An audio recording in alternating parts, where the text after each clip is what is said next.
खुलुमबाय स्टुडिअ दं आं राकेश रामसियारि फिन आरोबाव आसामनि मन्त्रि उरखावग्रा ब्रह्मआ हाग्रामा महिलारिखौ गोख्रों बाथ्रा बुंनायखौ नुनो मोनदों। रायजो गैयैनि रायजो राजा गैयैनि राजा जानानै दं बिथां हाग्रामा महिलारिया बे समाव रायजो गैयैनि राजा जानानै दं होननानै बुंदों बिथां हाग्रामा महिलारिखौ। हाग्रामा महिलारिया मोनसे समाव राजाबादिमोन। बिटिसिनि सासे राजाबादिमोन बियो। दिनै बिनि सेनापतिफ्रा खारजोब्बाय। बेजों दावहा नांनाय सैन्यफोर गैला। बेहा राजत्वबो गैला, रायजोबो गैला। रायजो गैयै राजाबादि जानानै दं। थांनाय समाव बिथाङा बिटिसिखौ राजा बायदि सासन खालामदोंमोन। थांनाय समाव बिथाङा राजा बायदि सासन खालामदोंमोन आरो बे समाव बिथांनाव रायजोबो गैला आरो सान्थ्रि गाहायबो गैला आरो फोरजाफोरबो गैला बिथांनाव। बिथांनि आखायाव फोरजाफोरबो गैला, खारजोबलांबाय होननानै बुंदों बिथां उरखावग्रा ब्रह्मआ। हाग्रामा महिलारिया मोनसे समाव राजाबादिमोन। बिटिसिनि सासे राजाबादिमोन बियो। दिनै बिनि सेनापतिफ्रा खारजोब्बाय। बेजों दावहा नांनाय सैन्यफोर गैला। बेहा राजत्वबो गैला, रायजोबो गैला। रायजो गैयै राजाबादि जानानै दं। बे समाव बिथांनि बाथ्राफोरा उदायला होननानै बाथ्रा बुंदों बिथां उरखावग्रा ब्रह्मआ। बे समाव जयन्त बसुमतारीनाव एनडिएनि बिजाथि बिथां जयन्त बसुमतारीनाव हादरनि गाहाय मन्त्रि नरेन्द्र मदिनि आशीर्बाद दङ आरो आसामनि गिबि मन्त्रि डक्टर हिमन्त बिश्व शर्मानि आशीर्बाद दङ आरो जयन्त बसुमतारीखौ बेबाराव रावबो फेजेननो हानाय गोहो गैया होननानै बुंदों बिथां उरखावग्रा ब्रह्मआ। बसुमतारीखौ देरहासार जाहोनो थाखाय भारत हादरनि गेजेरावनो बयनिफ्रायबो हाइस्ट पार्सेन्टेज लानानै देरहासार जाहोनो थाखाय दिनै बाइक दिहुनदों।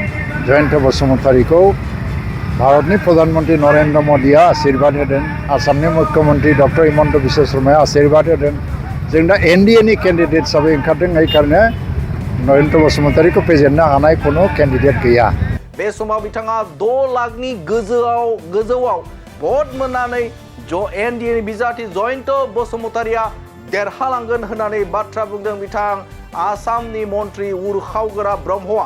आरो बेनि अनगायैबो बिथाङा बाथ्रा बुंबावदों। आरोबाव बिथाङा बुंदों जे बे समाव हादराव थामहिनबा दिल्लीयाव हाग्रामा महिलारिनि सरकार गैया, आसामाव बिथांमोननि जे सरकार गैया, अब्ला माबोरै बिथाङा गोबां भट मोननानै देरहालांगोन। आरो बे समाव बिथाङा बुंदों 2 निफ्राय 3 लाख भटआव बिथांमोना थाबथाना थागोन आरो एनडिएनि बिजाथि बिथां जयन्त बसुमतारीया 6 लाखनिबो गोजौआव भट मोनगोन होननानै बुंदों। बे समाव आसामनि गिबि मन्त्रि बिथां डक्टर हिमन्त बिश्व शर्माया बे समाव बिटिसिआव फैनानै बिथाङा गोबां बाथ्रा बुंदोंमोन जे भबिष्यबाणी बिथाङा खालामदोंमोन जे बे समाव एनडिएनि बिजाथि जयन्त बसुमतारीया 6 लाखनि गोजौआव भट मोननानै बिथाङा देरहासार जागोन होननानै बिथां आसामनि गिबि मन्त्रि डक्टर हिमन्त बिश्व शर्माया बुंदोंमोन। आरो बिथांनि जे बे बुंनाया ओरैनो बुङाखै, मानोना बिथांनि आखायाव गोबां एजेन्सिसफोरा थायो।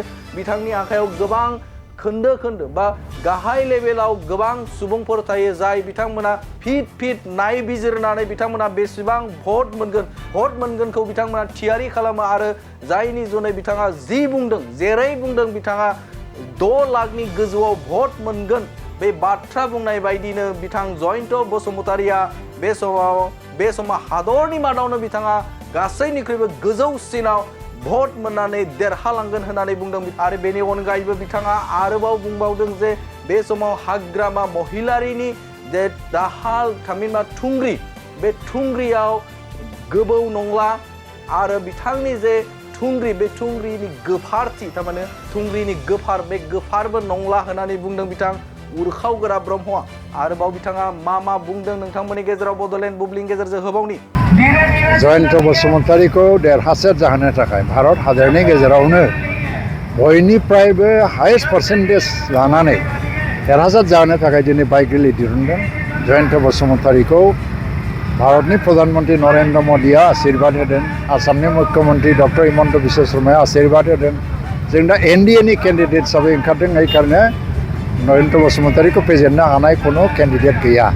दा BPFआ बहुत खोथा माबायै बुंदों BPFआथ' हाग्रामा महिलारिया मोनसे समाव राजाबादिमोन BTCनि सासे राजाबादिमोन बियो दिनै बिनि सेनापतिफ्रा खारजोब्बाय बेजों दावहा नांनो सैन्यफोर गैला बेहा राजत्वबो गैला रायजोबो गैला रायजो गैयै राजाबादि जानानै दं आरो जिहेतु बे दिल्लीयावबो गभर्नमेन्ट गैया दिसपुरावबो गभर्नमेन्ट गैया काउन्सिलावबो गैया बिनि भटआ खुब बेसे 2.5 लाखसो भट थांगोन कारण चिफ मिनिस्टारा खेबसे फैनानै बुंदों जे 2.5 लाखनिफ्राय 3 लाखनि डिफारेन्सआव जयन्तआ देरहागोन जुदि बाहाय 14 लाखसो भट दङ 14,70,000सो बिनि गेजेराव 12 लाख बा 12.5 लाखसो जुदि भट जायोबा क'क्राझार लकसभायाव जों जुदि 2.5-3 लाखनि डिफारेन्सआव देरहानांगौबा थ' हिसाब खालामनानै नुयो जे हाग्रामानो 2.5 लाख होयोबा नबसरियानो 2 लाख होयोबा कंग्रेसनो 1 लाखसो होयोबा 50निफ्राय 1 लाखसो आरो इन्डिपेन्डेन्टफोर थाबाय बे हिसाबै जोङो 6 लाखनि गोजौआव भट मोननांगौ 6 लाखनि गोजौआव जों भट मोनगोन बे खाथां